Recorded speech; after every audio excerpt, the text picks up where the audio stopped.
Now, I will show you the lateral lunges to crossover.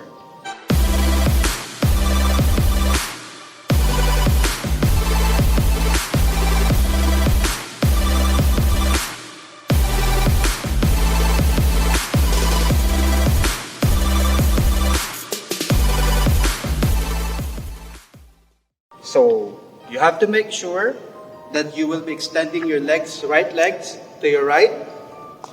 And as you lunge, you have to make sure that the knees are going diagonally forward, not in nor not going out. Alright? So diagonally forward while keeping the left leg straight.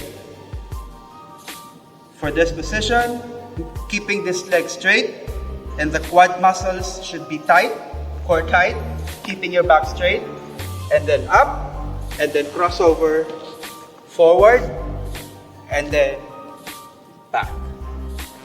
Alright, so let's do it one more time. So I'll be starting on my right.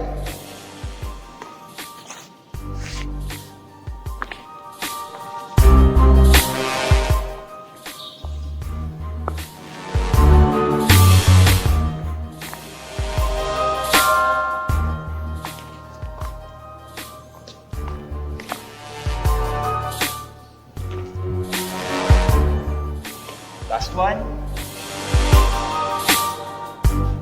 And now let's do it on my left.